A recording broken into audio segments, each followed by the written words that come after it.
Good morning students. आज हम आपके इंग्लिश के 4th chapter the elephant's child, जो कि पहले हमने 70 पेज तक रीड किया था, उससे आगे रीड करेंगे।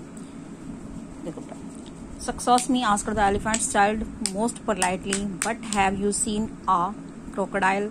इन a voice of dreadful scorn the snake replied, what will you ask me next?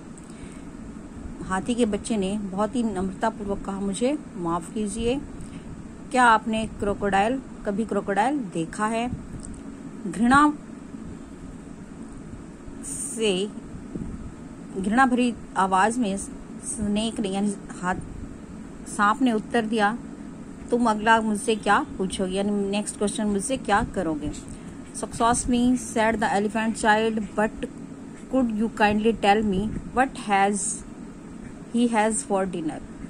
हाथी के बच्चे ने कहा, मुझे क्षमा कीजिए, क्या आप मुझे कृपा पूर्वक बता सकते हैं कि रात के खाने में क्या लेता है?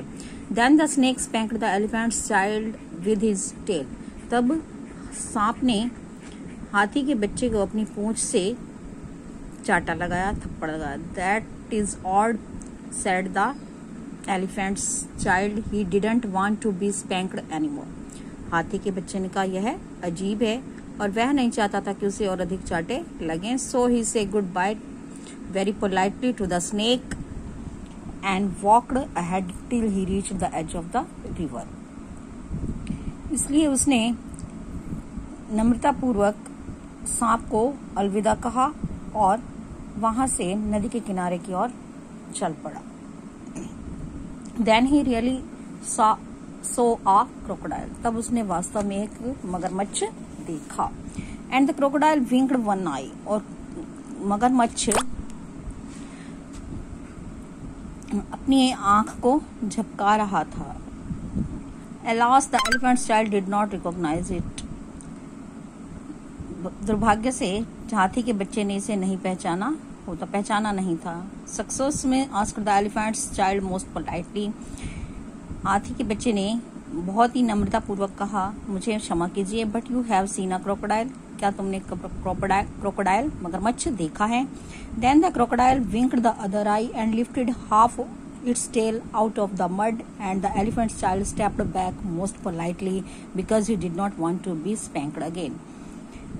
तभी मगरमच्छ ने अपनी दूसरी आंख झपकाई और अपनी पूंछ को ऊपर उठाया कीचड़ में से बाहर निकालकर, और हाथी का बच्चा नम्रता से पीछे कदम रखने लगा, क्योंकि वह नहीं चाहता था कि और उसे अधिक चाटे लगे।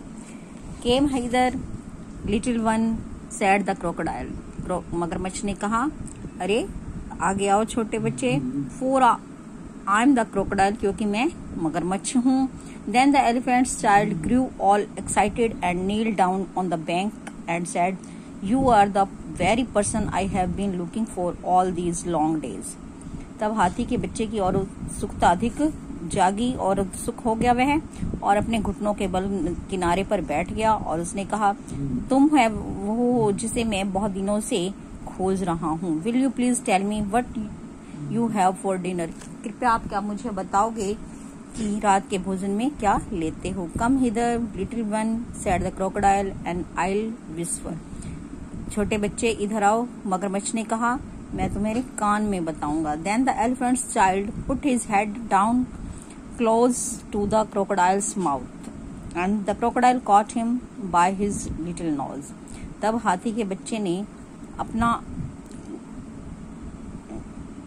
जो सिर था वह मगरमच्छ के मुंह के पास ले गया, और मगरमच्छ ने उसे उसके नाक से पकड़ लिया। He said it between his teeth like this, I think today I'll begin with elephant's child. और उसने अपने दांतों के बीच में इसे लेते हुए कहा, मैं सोचता हूँ कि आज हाथी के बच्चे से ही शुरू करूंगा। Speaking through his nose the elephant child said like this, let go, you are hurting me. अपने नाक में से बोलते हुए हाथी के बच्चे ने कहा, मुझे जाने दो, तुम मुझे चोट पहुंचा रहे हो। The snake was watching this and shouted to the elephant child, pull hard as hard you can, else you would be eaten. सांप जो कि यह सब देख रहा था, वह हाथी के बच्चे से चिल्लाया, जोर से खींचो, जितनी जोर से तुम खींच सकते हो, नहीं तो तुम खा लिए जाओगे। Then the elephant's child sat back on his little hunch and pulled and pulled and pulled and his nose began to stretch। और तब हाथी के बच्चे अपने पिछले हिस्से के पर नीचे बैठ गया और खींचा और इसे बहुत अपने नाक को खींचा और उसकी नाक फैलनी यानी बड़ी होनी शुरू हो गई। He felt his legs sleeping and he said through his nose, which was now nearly 5 feet long, this is too much for me। उसने महसूस किया कि उसकी टांगें फिसल रही थी और उसने अपने नाक से कहा, जो कि अब 5 फीट लंबी हो चुकी थी।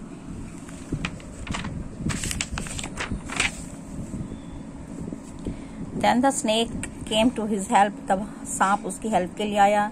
They both pulled and the crocodile pulled, the elephant's child and the snake pulled hardest, and at last crocodile let go of the elephant's child's nose with a loud plop। उन्होंने दोनों ने खींचा और दूसरी तरफ से मगरमच्छ ने खींचा, परंतु हाथी के बच्चे और सांप ने बहुत जोर से खींचा और आखिर में मगरमच्छ ने हाथी के बच्चे की नाक को छोड़ दिया, जाने दिया एक बहुत बड़ी आवाज के साथ। The elephant's child sat there for 3 days waiting for his nose to shrink। हाथी का बच्चा वहाँ 3 दिन के लिए अपनी नाक को छोटे होने के लिए यानी सिकुड़ने के लिए वेट करता हुआ 3 दिन वहाँ बैठा रहा। But it never grew any shorter and besides it made him squint। वह छोटी कभी नहीं हुई, इसकी बजाय इसने उसे भेंगा बना दिया। At the end of the 3rd day a fly came and stung him on his shoulder and he lifted up his trunk and hit that the fly dead with end of it। और तीसरे दिन अंत में एक मक्खी उसके पास आई, उसने उसे जोर से उसके कंधे पर डंक मारा और उसने अपनी सूंड ऊपर उठाई और इसे अपने सिरे से यानी सूंड के सिरे से इसे मक्खी को चोट पहुंचाया और वह मर गई। Then he plucked a large bundle of grass and stuffed it into his mouth। तब उसने एक घास का बहुत बड़ा बंडल अपने सूंड से तोड़ा और इसे अपने मुंह में ठूसा। Then he scooped up mud from the river bank and slapped it on his head। तब वह तेज आवाज के साथ नदी के किनारे से निकला और इसे कीचड़ उठाया सूंड से और इसे अपने सिर पर डाल दिया। The snake asked the elephant's child, how would you like to spank somebody? सांप ने उससे पूछा कि तुम किसी को चाटा लगाना कैसे पसंद करोगे। I should like it very much indeed said the elephant's child। हाथी के बच्चे ने कहा, मुझे बहुत ज्यादा अच्छा लगना चाहिए। Well, you will find that your new nose is very useful to spank people with said the snake। सांप ने कहा, क्या तुमने ये पाया है कि तुम्हारी जो सूंड है, तुम्हारी नाक है, इससे तुम लोगों को चोट पहुंचा सकते हो, चाटा लगा सकते हो। Thank you said the elephant's child. हाथी के बच्चे ने कहा, धन्यवाद। And now I think I will go home to my family and tribe. और हाथी के बच्चे ने तब कहा, मैं सोचता हूँ कि अपने घर अपने परिवार के पास जाना चाहिए, जाऊंगा और कोशिश करूंगा। One dark evening he came back to his family. एक शाम रात होने वाली थी जब अंधेरा हो रहा था, तो अपनी फैमिली के पास वापस पहुंचा। They were very glad to see him and immediately said, come here and be spanked for your stability curiosity. वे वहां से देखकर बहुत खुश थे और उन्होंने तुरंत कहा, यहाँ आओ और अपनी जो तुम्हारी संतोषनीय उत्सुकता थी उसके लिए चाटा लगाओ। The elephant's child said. की आवाज की हाथी के बच्चे ने, I don't think you people know anything about spanking but I do and I show you. उसने कहा कि मैं नहीं सोचता कि तुम लोग किसी के चाटा लगाने के बारे में जानते हो, परंतु मैं ये करता हूँ और तुम्हें करके दिखाऊंगा। Then he uncurled his trunk and knocked 2 of his dear brothers head over heels। तब उसने अपनी सूंड को घुमाया और सीधी किया और अपने दो भाइयों को सिर से लेकर चोट तक उन्हें चोट पहुंचाई। Oh banana said they, where did you learn this trick and what have you done to your nose. Oh bananas, उन्होंने कहा, और उन्होंने पूछा कि तुम यह ट्रिक कहाँ से सीखी है और तुम्हारी नाक को क्या हुआ है। I got a new one from the crocodile on the banks of the Limpopo river, said the elephant child। हाथी के बच्चे ने कहा, मुझे ये लिम्पोपो नदी के किनारे पर, बैंक के किनारे पर जो मगरमच्छ मिला, उससे यह नई नाक मिली है। I asked him what he had for dinner and he gave me to keep। मैंने उससे पूछा कि तुम रात के खाने में क्या लेते हो, और उसने मुझे यह दिया। At last things grew so exciting that his dear family went off one by one in a hurry to the banks of the great Limpopo river to borrow new noses from the crocodile। और उनकी family थी जो उनमें भी उतनी उत्सुकता जागी, और वह एक एक करके जल्दी से लिम्पोपो नदी के किनारे पर गए ताकि वे भी अपने नए नाक को मगरमच्छ से ले सकें। When they came back, nobody spanked anybody anymore, and since that day, all the elephants have trunks precisely like the trunk of the stable elephant's child। और तब से लेकर उनकी यानी हाथियों को किसी ने नहीं चाटा लगाया, और वे उस दिन के बाद से उन सभी हाथियों की अब सूंड होती है। और जैसे कि संतोषनीय हाथी के बच्चे की सूंड थी, वैसे ही। I hope you will get it. Thank you. Have a nice day.